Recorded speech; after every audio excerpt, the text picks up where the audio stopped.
నిజామాబాద్ జిల్లా బోధన్ మాజీ ఎమ్మెల్యే షకీల్ కు చెందిన రైస్ మిల్లులపై సివిల్ సప్లై అధికారులు దాడులు ముమ్మరంగా చేపడుతున్నారు. కస్టమ్ బిల్డింగ్ రైస్ లక్ష్యంగా అధికారులు రైస్ మిల్లుల తనిఖీ నిర్వహిస్తున్నారు.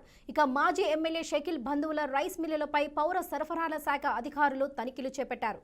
తగ్గేలే రైస్ మిల్లులో అధికారులు రెండవ రోజు సైతం తనిఖీలు నిర్వహించి పలు కీలక అంశాలను సేకరించారు. మాజీ ఎమ్మెల్యే తన రైస్ మిల్లుతో గత 6 సీజన్లో కలిపి లక్షలాది క్వింటల ధాన్యం అలాట్మెంట్ చేయించారు. ఇక 70 కోట్ల రూపాయలు విలువైన 34,000 మెట్రిక్ టన్నుల కస్టమ్ మిల్లింగ్ ధాన్యం మాయమైనట్లుగా అనుమానిస్తున్నారు.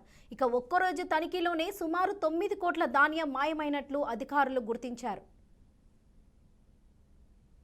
రైస్ మిల్ రొటీన్ చెకప్లో ఈరోజు హైదరాబాద్ నుంచి వచ్చి ఈరోజు ఇక్కడ ఒక 4 రైస్ మిల్స్, ఒకటి ధన్విక, ఆమిర్,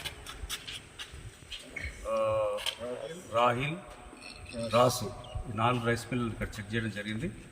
ఇక్కడ ఈ ప్యాడీ అంతా ఆల్రెడీ డిఎస్ఓ ఆర్డర్ ప్రకారం వేరే రైస్ మిల్స్కి షిఫ్ట్ చేయడం జరిగింది. కొంత ప్యాడీ ఉంది, కొంత షార్టేజ్ ఉంది, కొంత ప్యాడీ ఉంది. తర్వాత ఇక్కడ రైస్ కూడా ఉన్నాయి. ఆ రైస్ కూడా పీడిఎస్ రైస్ కింద సస్పెక్ట్ చేస్తా ఉన్నాం. ఆయన డీటీకి హ్యాండ్ ఓవర్ చేసినాం. ఆయన శాంపుల్ పంపి దాని మీద పీడిఎస్ రైస్ సంబంధించి యాక్షన్ తీసుకుంటాడు. తర్వాత ఇది ఆర్కమ్కు పంపినమని చెప్తా ఉన్నారు. ఇక్కడ ఆర్కమ్ ఆల్రెడీ పారిపోయి ఉన్నాడు. ఆర్కంలో ఇంతకుముందు ఒకసారి మేము చూసినప్పుడు అక్కడ ప్యాడీ లేదు.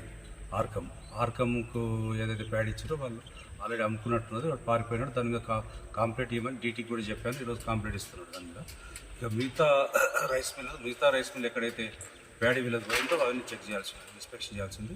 ఫర్దర్గా దాని మీద మీకు ఇన్ఫర్మేషన్ ఇస్తాను. Rice mill routine